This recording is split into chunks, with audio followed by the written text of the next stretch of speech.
जय हिंद। मैं पुरुषोत्तम कुमार आप सभी के अपने YouTube चैनल यूथ सफलता एक्सप्रेस पर सभी लोगों का स्वागत करता हूं।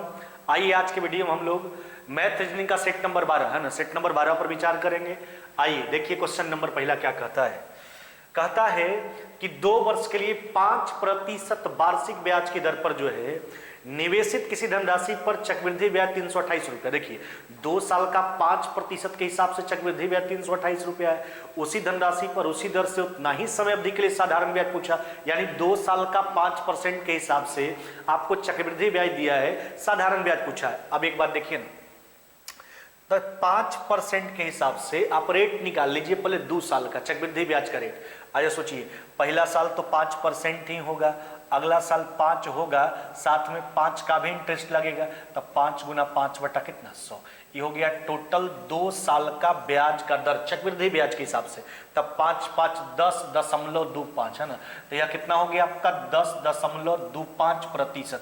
यह हो गया आपका 2 साल का चक्रवृद्धि ब्याज का रेट। अब देखिए 2 साल का चक्रवृद्धि ब्याज का जो राशि है वह कितना है आपका 328 है, जो 10.25% के मान के बराबर है ना। 1% का मान निकाल लिया गया, उतना ही समय अवधि के लिए यानी 2 साल के लिए ही आपसे साधारण ब्याज पूछा। देखिए साधारण ब्याज जो होता है हर साल का आपस में बराबर होता है, तो 5% के हिसाब से 2 साल का कितना हो जाएगा 10%। 10% का मान निकाल लेना है, यहां से दशमलव हटाइए है ना, ऊपर कितना लिखेंगे 100। चलिए काट लीजिए, 25 से कट जाएगा 4 बार में, 25 से काटिए कट जाएगा 4 1 41 बार में है ना, 41 से काट लीजिए 8 बार में है ना, 8 चौका 32 कितना हो जाएगा आपका 320 रुपया। कितना हो जाएगा आपका 320 रुपया। यही आपसे पूछा गया था है ना कि 2 साल का जो है आप साधारण ब्याज बताइए, तो हमने जो है 2 साल का पहले चक्रवृद्धि ब्याज दिया था, उसका रेट निकाल लिया, 10.25% आ गया, जो 328 के बराबर था। 1% का मान हमने निकाला, 2 साल का साधारण ब्याज पूछा था, यानी 5 गुना 10% का मान हमने निकाल लिया।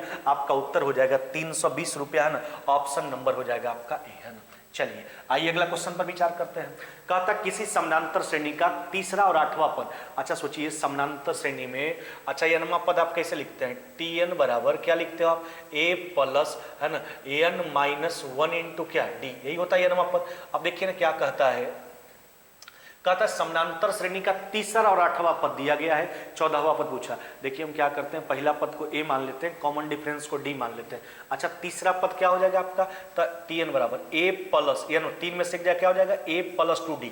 अगर कॉमन पहला पद को a मान लिए, कॉमन डिफरेंस को d मान लिए, तो तीसरा पद को लिखेंगे a प्लस 2d। और अकॉर्डिंग टू क्वेश्चन जो आपको दिया गया कितना दिया गया माइनस में 13, और एक और दिया गया आपसे 8वां पद, तो इसको लिखेंगे a प्लस 8 में से कितना हो जाएगा आपका 7d, यह कितना हो जाएगा आपका 2। चलिए ए और डी के मान पर विचार करेंगे, माइनस माइनस माइनस नहीं, अब काट लीजिए, तो माइनस में 5d बराबर हो जाएगा आपका माइनस में कितना 15, माइनस माइनस कट जाएगा, डी का मान कितना हो गया 3। अब ए के मान पर विचार कर लीजिए, डी का मान किसी एक में रखिए, तो डी का मान रखिएगा 3, दो तरीके कितना हो जाएगा आपका 6, और उधर घटेगा तो माइनस में 13 माइनस में 6 घटेगा, तो ए का मान हो जाएगा आपका माइनस में 19 है ना, यानी पहला पद हो गया माइनस में 19, कॉमन डिफरेंस हो गया 3। आपसे 14वां पद पूछा, अब लिखेंगे 14वां पद बराबर tn बराबर a प्लस, यानी पहला पद कितना 19, n माइनस 14 में से गया कितना हो जाएगा 13 इंटू डी है ना। अब देखिए d का मान कितना हो गया आपका 3 है ना, कॉमन डिफरेंस हो गया आपका 3, तो हो जाएगा आपका माइनस में 19, अब प्लस में हो जाएगा आपका 39, 39 में से 19 घटा लीजिए,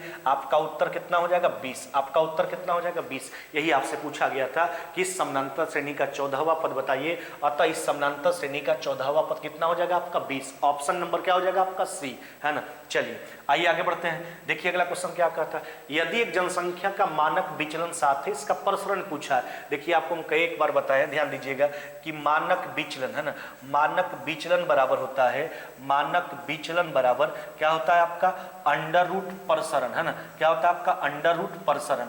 अब देखिए तो यही अगर मानक विचलन निकालना होता है तो प्रसरण का स्क्वायर रूट कर लीजिए, प्रसरण निकालना है मानक विचलन का होल स्क्वायर कर लीजिए। अभी आपको क्या चाहिए प्रसरण चाहिए नहीं, अब लिखेंगे इसलिए प्रसरण बराबर, अच्छा प्रसरण निकालने के लिए क्या कीजिए, इधर का रूट इधर का स्क्वायर हो जाएगा, मानक विचलन का होल स्क्वायर कर देंगे। मानक विचलन आपका कितना 7, 7 का स्क्वायर कितना हो जाएगा आपका 49 है ना, 7 का स्क्वायर हो जाएगा आपका 49। ऑप्शन नंबर क्या हो जाएगा आपका सी, ऑप्शन नंबर क्या हो जाएगा आपका सी है ना। चलिए आइए अगला क्वेश्चन देखते हैं। देखिए अगला क्वेश्चन क्या कहता है, कहता है कैलकुलेटर को एक निश्चित कीमत पर बेचने पर व्यक्ति को 15% का लाभ होता है। देखिए ना, अच्छा क्रैमुल को हम मान लेते हैं कितना 100, 15% लाभ पर कैलकुलेटर को बेचता है, यानी कितना बेचता था 115 में।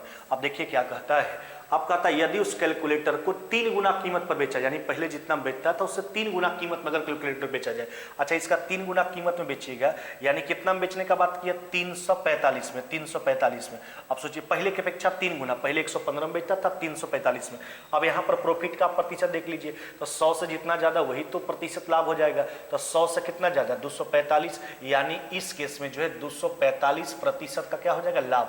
अगर विक्रय मूल्य पहले की अपेक्षा 3 गुना हो तो लाभ का प्रतिशत कितना हो जाएगा 245%। आपका उत्तर हो जाएगा ऑप्शन नंबर डी, है ना। आपका उत्तर क्या हो जाएगा ऑप्शन नंबर डी। चलिए आइए अगला क्वेश्चन देखते हैं। देखिए क्या कहता है, कहता 800 मीटर की एक दौड़ में, है ना, कहता ए ने बी को 15 सेकंड से हराया। अच्छा सोचिए इसका मतलब क्या, ए ने बी को 15 सेकंड से हराया, इसका मतलब है ए जब अपना दौड़ को पूरा कर लिया तब बी उसके 15 सेकंड बाद उसके दौड़ को कंप्लीट करता, वही दौड़ को, है ना। 800 मीटर की दौड़ में ए बी को 15 सेकंड से हराता है, इसका मतलब ए गंतव्य स्थान पर पहुंच जाता है, उसके 15 सेकंड बाद भी पहुंचता है, यानी कहने का मतलब है बी को जो है वही दौड़ पूरा करने में ए की अपेक्षा 15 सेकंड ज्यादा लगता है। ए का चाल दिया गया, बी का चाल पूछा है, अब देख बी का चाल आपसे पूछा गया है। अच्छा देखिए ध्यान दीजिएगा, तो हम पहले ए का समय निकालते हैं कि ए को उस दौड़ को पूरा करने में कितना समय लगेगा। अब देखिए ना, तो 800 मीटर का दौड़ था और ए का चाल दिया गया 8 किलोमीटर प्रति घंटा। अब इसको मीटर प्रति सेकंड में एक्सचेंज कर लिया हमने, है ना। चलिए काट लीजिए, 40 से कट जाएगा आपका 20 बार में, है ना, तो कितना हो जाएगा आपका 360 सेकंड, यानी ए को दौड़ पूरा करने में 360 सेकंड का समय लगेगा। अच्छा बी को उससे 15 सेकंड ज्यादा, क्योंकि ए हराता है बी को, यानी ए पहले पहुंचता है, बी उसके 15 सेकंड बाद पहुंचता है, यानी ए को जितना समय लगा दौड़ पूरा करने में उससे 15 सेकंड बी को ज्यादा लगेगा, यानी बी का समय 360 प्लस में 15। अब देखिए तो हमसे बी का चाल पूछा गया, अब लिखेंगे बी की चाल बराबर, अब ध्यान दीजिएगा एक बात, डिस्टेंस वही है 800 मीटर का है, लेकिन उस केस में बी को जो समय लगता है ए की अपेक्षा 15 सेकंड ज्यादा, 360 प्लस में 15 375 मीटर प्रति सेकंड आया। 18/5 से जो है कि आप गुना कर लीजिए, है ना। चलिए 25 से काटिए तो ये 2 शून्य कट जाएगा, 25 से 4 बार में, 25 से काटेंगे 1 बार में कट जाएगा, और फिर कट गया आपका 5 बार में, 5 हो जाएगा, और ये कितना हो जाएगा आपका 6, है ना। अब तो देखिए नहीं कटने वाला है, 8 चौके कितना हो जाएगा आपका, है ना, तो हो जाएगा आपका 24, 192, है ना, 192 बट्टा कितना हो जाएगा आपका 25, 192 बट्टा कितना 25। अच्छा 192 बट्टा 25 को आप क्या लिखिएगा 7.17/25 किलोमीटर प्रति घंटा, कितना हो जाएगा आपका 7.17 बट्टा 25 किलोमीटर प्रति घंटा। बी का चाला 192 बट्टा 25, इसको लिखेंगे पूर्णांक के रूप में 7.17 बट्टा 25 kilometre per hour. Option number हो जाएगा आपका ए, है ना।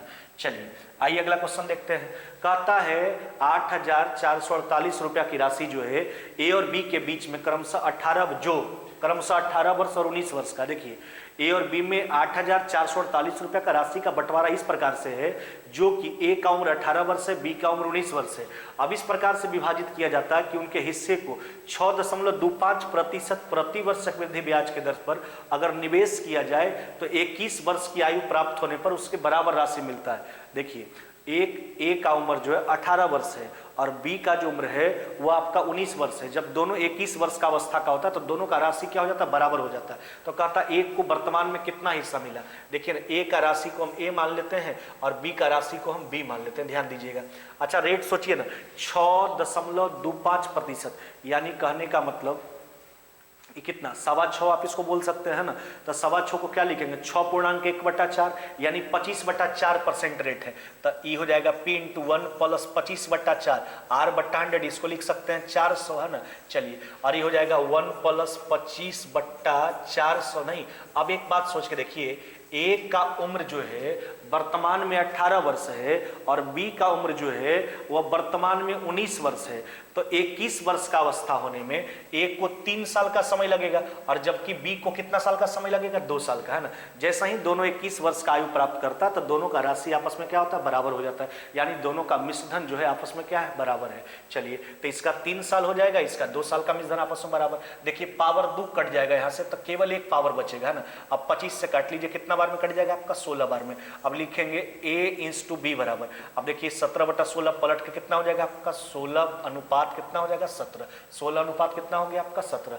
अब हमसे देखिए क्या कहता, ए का वर्तमान में हिस्सा पूछा गया। अब देखिए ए का राशि पूछा, ए को वर्तमान में कितना दिया गया, राशि कितना था 8400 कितना 48। अब देखिए ना, अब 8400 जोड़ लीजिए दोनों मिला के कितना 16 17 कितना हो जाएगा आपका 33, कितना हो जाएगा आपका 33 है ना। अब हमसे पूछा गया ए का हिस्सा, तो ए का यूनिट मान कितना हो जाएगा आपका 16, ए का यूनिट मान कितना हो जाएगा आपका 16। अब इसको हल कर लीजिए है ना, देखिए कट जाना चाहिए, 33 से काट लीजिए, कितना बार में कट जाएगा आपका 2 बार में है ना, 33 से कट जाएगा आपका 2 बार में, कितना हो जाएगा आपका 66 है ना। यह हो गया आपका कितना 66 और बच जाएगा कितना आपका 18 है ना, 18 184। अब कितना बार में लगेगा आपका 184, 6 बार में लगेगा नहीं 5 बार में लगेगा है ना। तो 184 तो 6 बार में नहीं लगने वाला है आपका, 6 5 बार में, 5 3 के 15, 15 कितना 16, तो ये हो जाएगा 5 और 256 बार में है ना। अब देखिए तो 256 गुना कितना 16, इस 16 का स्क्वायर है और 16 से गुना कीजिएगा 16 का क्यूब हो जाएगा, या कितना हो जाएगा आपका 4000 कितना हो जाएगा आपका 96, 4096 रुपया। यही आपसे पूछा गया था कि ए का वर्तमान में हिस्सा क्या है, ए का वर्तमान में हिस्सा हो जाएगा 4096 रुपया है ना। चलिए आइए आगे बढ़ते हैं। देखिए अगला क्वेश्चन क्या कहता है, कहता है x पर पावर x रूट x है ना, बराबर में x रूट x पर पावर x। अब देखिए ध्यान दीजिएगा, तो ये x पर पावर, अच्छा x रूट x को हल कीजिए, x रूट x को छोड़ सकते हैं सही आप, x रूट कितना हो गया आपका x, इसको छोड़ दीजिए सही।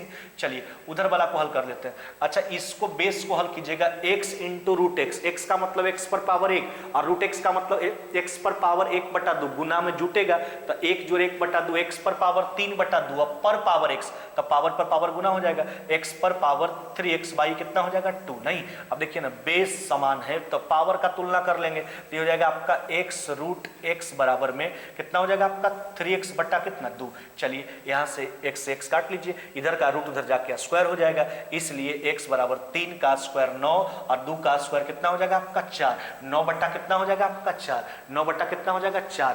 ऑप्शन नंबर क्या हो जाएगा आपका सी, ऑप्शन नंबर क्या हो जाएगा सी है ना। चलिए आइए अगला क्वेश्चन देखते हैं।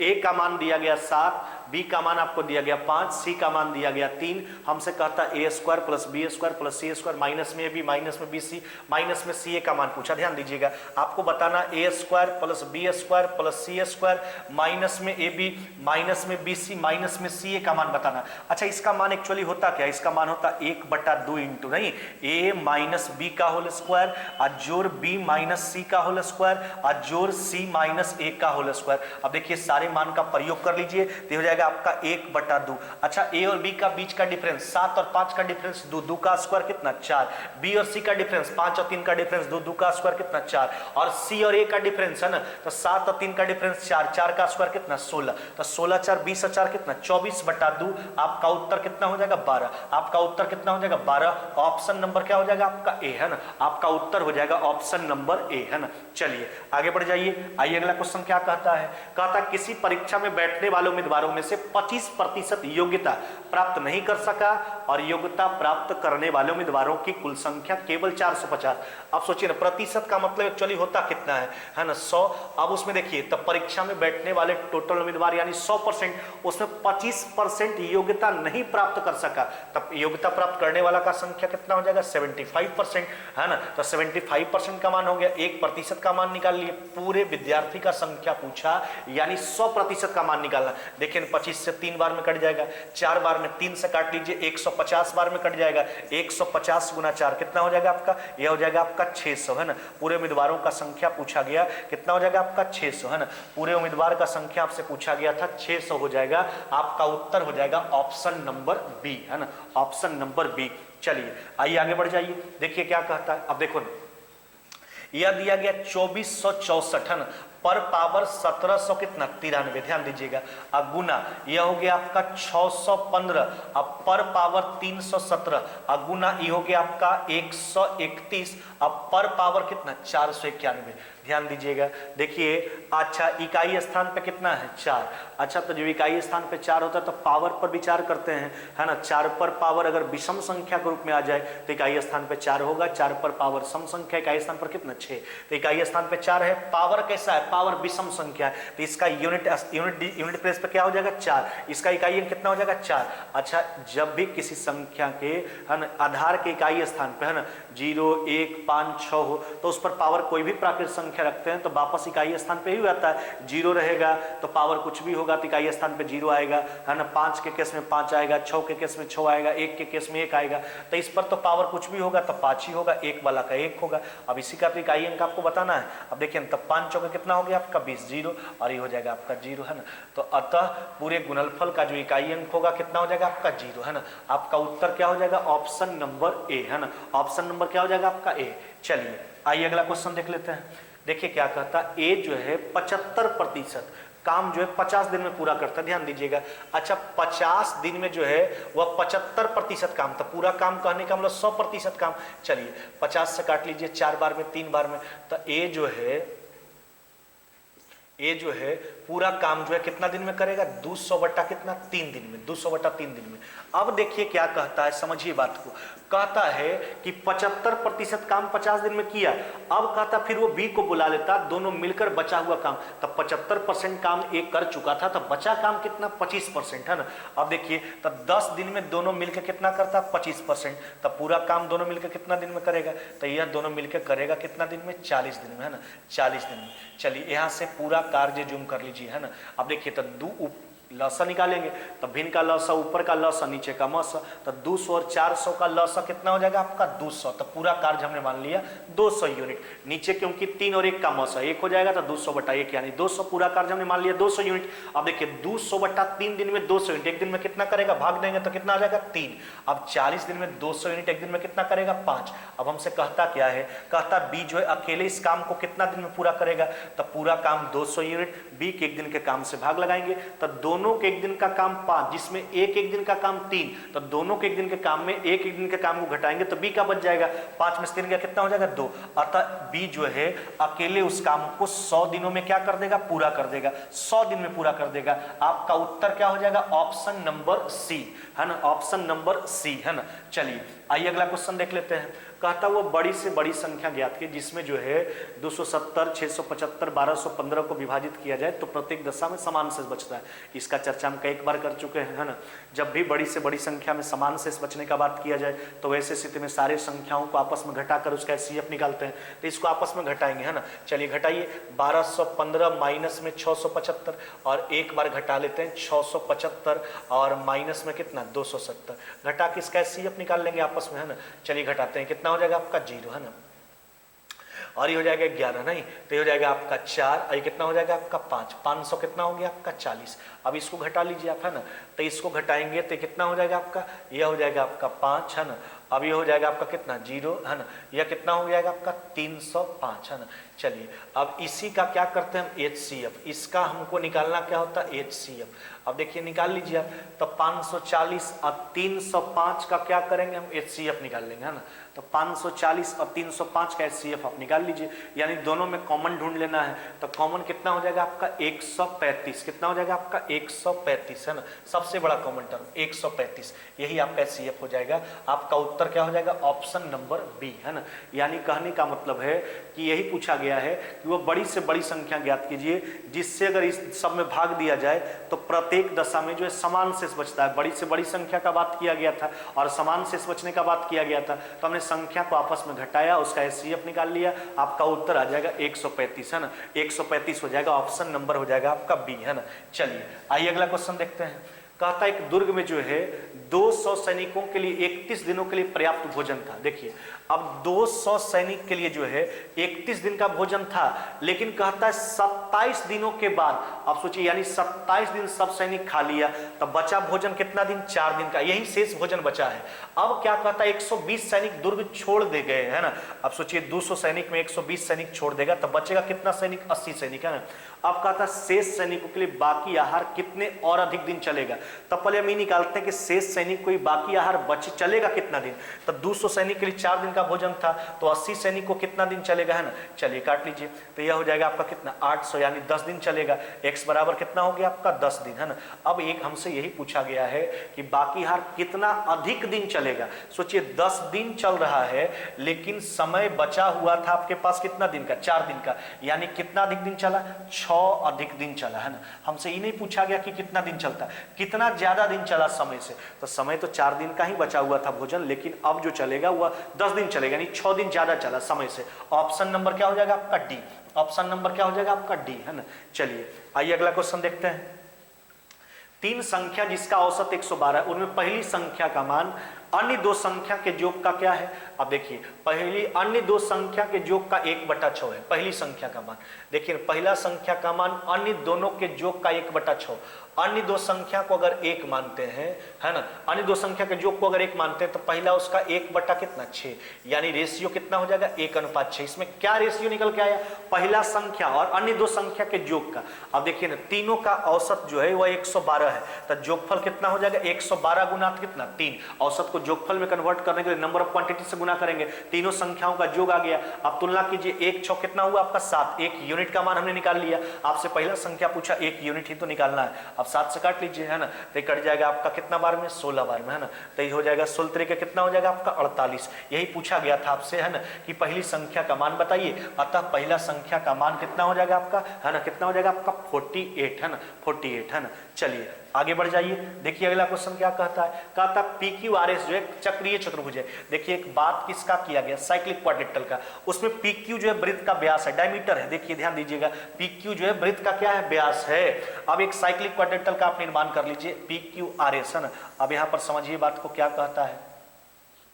कहता है इसमें कोण RPQ 38 डिग्री। देखिए ना RPQ, ध्यान दीजिएगा, यह कोण का मान कितना है आपका 38 डिग्री। हमसे पूछा क्या गया PSR, इस कोण का मान पूछा गया। अब ध्यान दीजिएगा एक्चुअली PQ जो है इसका डायमीटर है। आप जानते हैं कि अर्धवृत्त का कोण जो होता है वह क्या होता है, समकोण होता है, यानी व्यास के द्वारा जो है परिधि पर हमेशा 90 डिग्री का कोण बनता है। अब इस कोण का मान निकाल लेंगे, 180 में 2 कोण हमको मालूम हो चुका, तो 180 में तो 90 में घटाइएगा 38, तो इस कोण का मान कितना हो जाएगा आपका 52 डिग्री, है ना। अब देखिए ना एक्चुअली साइक्लिक क्वाड्रेटल है, साइक्लिक क्वाड्रेटल के समूह कोणों का योग कितना होता है 180, 180 में 52 घटाएंगे तो कितना हो जाएगा आपका 128। यही कोण आपसे पूछा गया था, कोण S का मान बताना था, 128 डिग्री हो जाएगा। आपका उत्तर हो जाएगा ऑप्शन नंबर सी, है ना। चलिए आगे बढ़ जाइए, देखिए अगला क्वेश्चन क्या कहता है। देखिए x का मान दे रखा, y का मान दे रखा, x³ प्लस y³ निकालना है, तो इसके लिए हमको 2 मान निकालना होगा। एक बार आप निकाल लीजिए x प्लस y। अच्छा देखिए दोनों को जब जोड़िएगा तो दोनों का लॉसा a plus B into a minus B, तो a plus B into a minus B कीजिएगा तो a स्क्वायर माइनस में b स्क्वायर, √3 का स्क्वायर 3, √2 का 2, 3 में से 2 गया कितना 1। लेकिन ऊपर में क्या होगा √3 माइनस में √2 का होल स्क्वायर, प्लस में हो जाएगा √3 अब प्लस में √2 का होल स्क्वायर। नहीं, अब इसको कैलकुलेट कीजिए आप, a प्लस बी का होल स्क्वायर प्लस में माइनस बी का होल स्क्वायर क्या होता है आपका 2 इंटू ए स्क्वायर, ये √3 का स्क्वायर 3, √2 का कितना 2, तो 5 दूना कितना हो गया 10। देखिए a प्लस बी का होल स्क्वायर प्लस में माइनस बी का होल स्क्वायर, यह होता है 2 इंटू ए स्क्वायर प्लस बी स्क्वायर, जबकि a प्लस बी का होल स्क्वायर माइनस में माइनस बी का होल स्क्वायर आपका होता है 4ab। अब एक बार निकालेंगे x इंटू बाई। अब जैसे ही दोनों को गुना कीजिएगा तिरछा तिरछी आपका देखिए ऊपर नीचे कटेगा तो x इंटू बाई का मान कितना हो जाएगा 1, है ना। अब देखिए ना हमसे कहता क्या है, कहता x³ प्लस y³ का जो है से कि मान बताइए। देखिए x³ प्लस y³ आपसे पूछा है। अच्छा तो इसका मान क्या होता है x प्लस y का होल क्यूब, यानी 10 का क्यूब, है ना, प्लस है तो माइनस 3 इंटू एक्स बाई, ये हो गया 1 इंटू एक्स प्लस वाई, कितना हो जाएगा आपका 10। अब देख लीजिए तो यह हो जाएगा आपका 1000, अब माइनस में कितना हो जाएगा 30, आपका उत्तर कितना हो जाएगा 970, कितना हो जाएगा आपका 970। आपका उत्तर हो जाएगा ऑप्शन नंबर क्या हो जाएगा आपका डी, ऑप्शन नंबर हो जाएगा आपका डी, है ना। चलिए आइए अगला क्वेश्चन देखते हैं। कहता है देखिए वेनन डायग्राम का क्वेश्चन है, इनमें से किसमें तरल पदार्थ, धातु और गैस, है ना। अब ये तीनों का रिलेशन आपको बताना है। अब देखिए ना आपका तरल पदार्थ हो गया और धातु हो गया और गैस हो गया। अब ध्यान दीजिएगा तो आप धातु का प्रयोग जो है सके बीच में कर लीजिए, है ना। अब देखिए ना, तो तरल पदार्थ का बात किया गया है और धातु हो गया आपका, है ना, और उसका गैस हो गया नहीं। अब देखिए ना, तो गैस का जहां तक बात है, तरल पदार्थ, तो गैस को अब धातु, अब तक देखिए, तो यहाँ पर धातु को अलग कर लीजिए, है ना, धातु को अलग कर लेते हैं और यहाँ पर तरल पदार्थ को बीच में कर लेते हैं ना। अब देखिए, और गैस को इधर कर लेते हैं, तो गैस का संबंध जो है वह गैस जो है तरल अवस्था में भी होगा और कुछ धातु भी तरल अवस्था में होगा, तो ये पार्टिकुलर रिलेशन में हो जाएगा। आपका उत्तर हो जाएगा ऑप्शन नंबर डी। क्या बोले, देखिए गैस भी आपका तरल अवस्था में होगा और कुछ धातु भी तरल अवस्था में होगा, तो गैस का प्रयोग बीच में करेंगे और एक तरफ जो है तरल पदार्थ कर दीजिए और एक तरफ जो है धातु का प्रयोग कर दीजिए। आपका उत्तर हो जाएगा ऑप्शन नंबर डी, है ना, ऑप्शन नंबर डी, है ना। चलिए आइए अगला क्वेश्चन देखते हैं। कहते हैं यदि 25 फरवरी 2013 को सोमवार है तो 25 नवंबर 2013 को कौन सा दिन होगा। देखिए 2013 कैसा है, साधारण वर्ष है। अब एक बात ध्यान रखिएगा कि साधारण वर्ष में, है ना, फरवरी, मार्च और नवंबर तीनों महीना का, देखिए ध्यान दीजिएगा, 2013 कैसा है, साधारण वर्ष है, तो साधारण वर्ष में फरवरी, मार्च और नवंबर महीना का दिन और तारीख दोनों समान होता है। तीनों महीना में, फरवरी में, मार्च में और नवंबर में, तीनों महीना में दिन और तारीख सब समान। कब, जब साधारण वर्ष का बात करेगा तब, है ना। आप सोचिए ना, तो साधारण वर्ष है तो अगर 25 फरवरी 2013 को सोमवार है तो 25 नवंबर 2013 को भी सोमवार ही होगा। आपका उत्तर हो जाएगा option number C, option number C, है ना। चलिए आइए आगे देखते हैं। कहता 7:30 बजे घड़ी की मिनट की सुई, ध्यान दीजिएगा। अब देखिए ना, तो सबसे पहले इस तरह के प्रश्न में क्या करते हैं, हम समय को दर्शाते हैं। समय दर्शा लीजिए, है ना, समय दर्शाइए। 7:30 का बात किया, मिनट वाला तो बिल्कुल यहाँ होगा, घंटा वाला तो यहाँ पर होगा। अब यहाँ पर क्या कहता है मिनट की सुई पश्चिम दिशा में है, तो ये दिशा कौन सा दे दिया, पश्चिम। अच्छा, दिशा कैसे मूव करता है, AN है ना, तो ये हो जाएगा आपका ANES, है ना, हो गया। अब हमसे कहता क्या है, पहले देखिए समय दर्शाते हैं, किसी एक सुई का दिशा दिया जाता है उसको लिखिए। अब NESWN के माध्यम से मूव कर जाइए। हमसे कहता घंटा की सुई का दिशा, तो घंटा का सुई दोनों के बीच में, यानी उत्तर पश्चिम हो जाएगा। आपका उत्तर क्या हो जाएगा, ऑप्शन नंबर हो जाएगा आपका सी, है ना। चलिए आइए आगे देखते हैं अगला क्वेश्चन। कहता है यदि शब्द मेजोरिटी, ध्यान दीजिएगा, मेजोरिटी का बात की, MAJORITY, है ना। कहता शब्द मेजोरिटी के पहले और पांचवा, देखिए पहला का चेंजिंग किस में कर रहा है, पांचवा में। अब क्या कहता है, परस्पर परिवर्तित हो जाए, और आगे भी सबको ऐसा ही परिवर्तित करता है। इसका मतलब दूसरा का परिवर्तन छठा में, तीसरा का परिवर्तन इसमें और इसका परिवर्तन इसमें, है ना।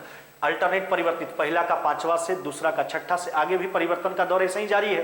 तो दाएं सिरे से तीसरा अक्षर पूछा, देखिए दायां से पहला, दायां से दूसरा, दायां से तीसरा, आई होगा, लेकिन आई का परिवर्तन किस में, ए में। तो आपका उत्तर यहाँ पर आई नहीं, आपका उत्तर क्या होगा, ए, क्योंकि आई परिवर्तित ए में हो जाएगा। आपका उत्तर हो जाएगा ऑप्शन नंबर ए, है ना।